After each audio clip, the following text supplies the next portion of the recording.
Hello everyone and welcome back to the EGF. We got one more match for you between Wichita State and Ryder. TLA going in for Ryder and Linny for Wichita State. Mega Man versus Sonic presumably should be a good one. Yeah, Mega Man Sonic is a bit of an interesting one. That's not something that you really actually see quite often ever. Mega Man definitely has the tools that he needs to be able to stop a lot of Sonic's approaches. Preemptive lemons, preemptive metal blades, and even just like forcing Sonic to shield sometimes. But the real trickiness of it is, how do I even connect them? This is a character with so much mobility, he's moving so fast, he can make himself so mixy. And if anybody has the mobility to get in on Mega Man, it is definitely Sonic. So we'll have to see here. Match number one on Final Destination. Again, TLA on the Sonic, Linny on the Mega Man, and TLA already pushing himself into the corner here. Leaf Shield might be a menace in this matchup, especially if you take stage control away from Sonic, and you have that out there. There's so little that he could even do about that. Yeah, there's not a whole lot either. I mean, Spin Dash just kind of gets snuffed out by it, and you can tell TLA struggling a little bit with it, and already 50 to 16, nearly 60% already racked up onto TLA as the pace of this match is kind of slowed down a little bit. Ooh, good catch on the jump. Linny just the classic, the spot dodge into the up tilt. Oh boy, I am, that was not in any position to be able to land at all. Linny commits all the way off stage, gets the downer, but he was already in the middle of his up B, so he couldn't use that again, and he was too far away to air dodge. So that was just pretty unfortunate. Great downer, nearly finding a second one, and I respect it from Linny to just recognize that he could go for the spike, and then, maybe he gets back, maybe he doesn't, maybe he gets another one, but the air dodge actually saves TLA, and suddenly this matchup looks desperate for TLA. What a spike. Linny's understanding of edge guarding and ledge trapping though is so smart.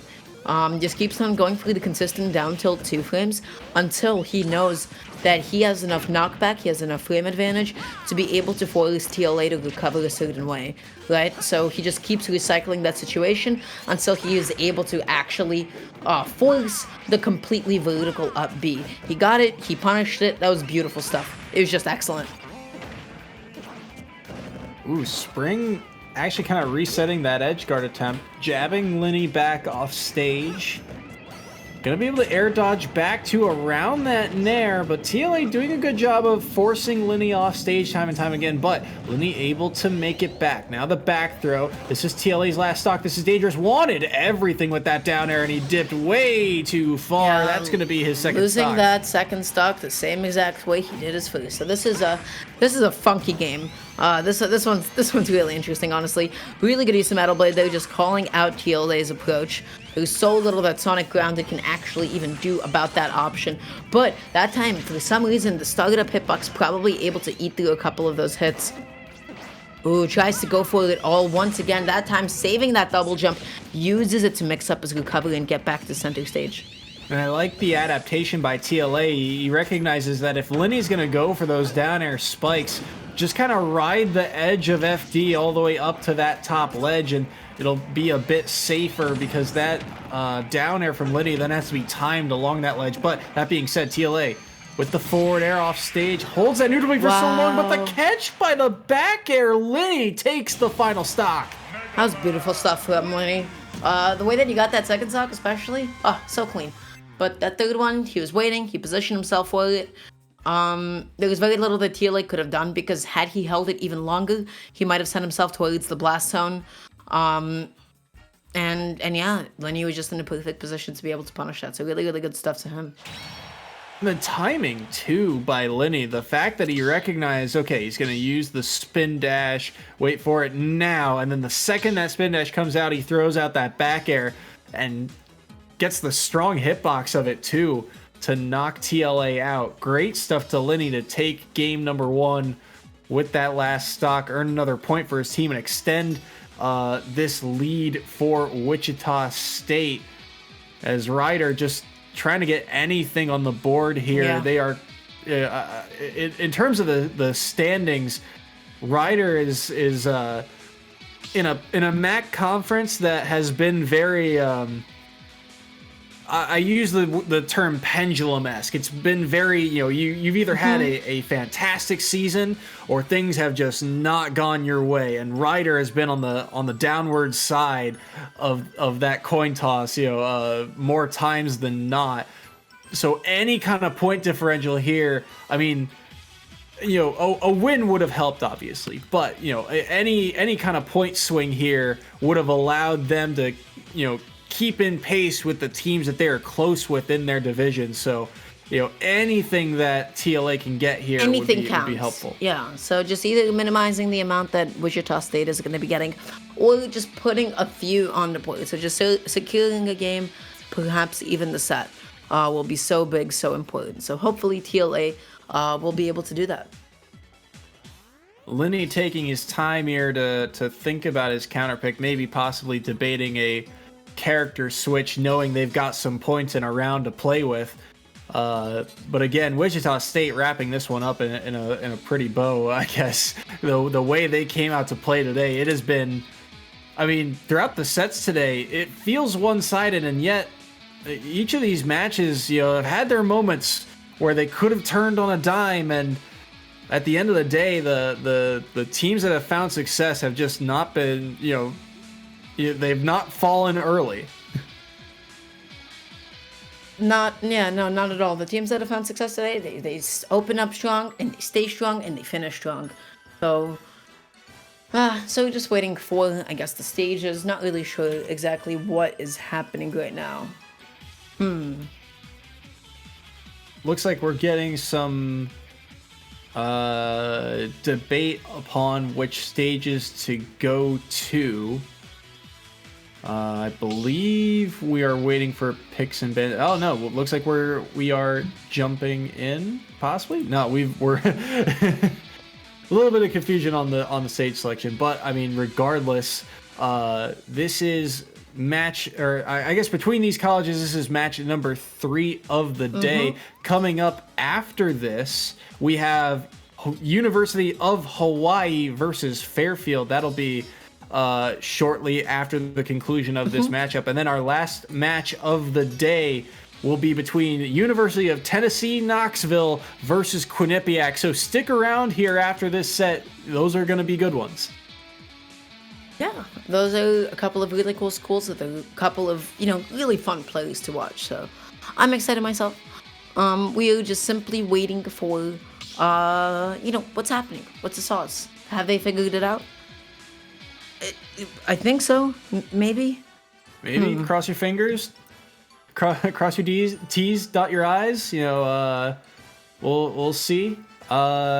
Should be. I mean, this is game number 2 between TLA and Linny, and a character switch for both of them. Pyramithra number 4 on the board, and against Ganondorf. That's Linny's Ganondorf for Wichita State, and TLA with the Pyramithra. Yeah, Ganondorf is going to be a bit of a difficult pick here, but you know what? Linny must be confident. Linny must be just trying to have a good time with it right now. Just going to be going for the down air twice before he just finally opting for the neutral air dodge. Almost catching that tech out. But wow, that tech curl is a little bit longer than I thought it would be. Goodness. Already some quick damage dealt by both of these characters. The switch over to Mithra. Not going to lead to much. Actually, a lot of damage here coming through for Linny, and the roll read as well. Linny off to a hot start.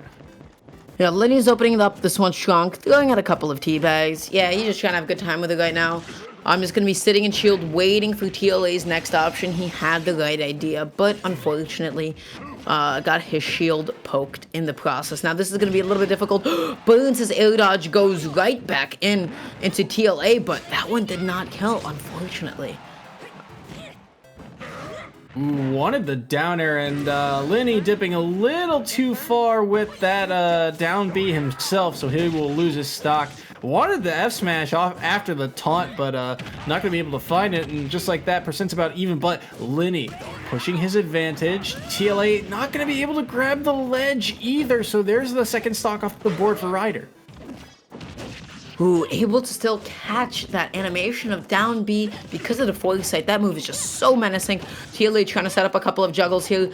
Tries to go in with those forwarders, but not actually compensating for Linny's drift through D either. That time just keeps on teching out. Linny not adapting to it quite yet. Gets that down smash. Ooh, switch to Pyra. Wanted the spike, and he will die for it Well, as he did get spiked. Spiked himself. But I guess that counts at the end of the day. You know, it's something for sure. That being said, yet another 2-0 for Linny. That's going to be a resounding, absolutely massive dub for Wichita State University over Ryder University. Wow, that's going to be... That's a huge lead. What's the total point count? 25-1. Massive. Not the biggest we've seen, but it's up there. It's pretty nice. It's pretty meaty. Have we broken 30 before? Yes, DePaul had the largest margin of victory of 33-0 over Georgetown. I believe it was just a few weeks ago. But this would be one of the largest margins of victory for Wichita State. 25-0, and this was a big win for them as well. In a tightly contested independent conference, you know, they are in this that separate conference outside the MAC with a handful of teams. They are hanging around with the St. John's, the Hawaiis that we're about to see, you know, Tennessee, Knoxville that we'll see later. So for them to get this win here puts the pressure on the rest of those other teams to keep pace with them. Yeah, and with that being said, guys, that does conclude Ryder University going up against Wichita State. Just want to say thank you to everybody that was able to watch. For those of you guys that haven't done so already, you should be following official EGF on Twitter, on Twitch, all over social media, all by the same name. So please go ahead and follow them. Then you should be following our lovely producer, Devin, at House of 3000 on Twitter, on Twitch, Facebook, and YouTube as well. They're the premier New York and Tri-State broadcasting organization. Every single Wednesday is the Xeno Wi-Fi Weekly, so tune in for some of the best players on the East Coast. Then you should be also following my lovely co-caster, Soy Solace, at SoySunJSport on Twitter to keep up with his life, to keep up with what's going on him. You can go ahead and also check him out on Wednesdays on this very stream, commentating Rocket League, if that floats your boat. And then after you've done all that, you could also follow me on my Twitter, at DegamGalia, for those interested. And with that being said, any final thoughts before we move on to the next school and cut to a break, my friend? No, I mean, good stuff to both these schools. We'll see them next week. Should be a fun one. And once again, thank you to Devin for all those fantastic replays. All those replays are courtesy of him. Delicious. So House of 3000 is... I mean, without those replays, I mean, I don't know how we'd complain about Bowser's grab rage. But either way, thank you all for watching. We'll be back with Hawaii versus Fairfield after the break. Are they in the arena? I feel like they're...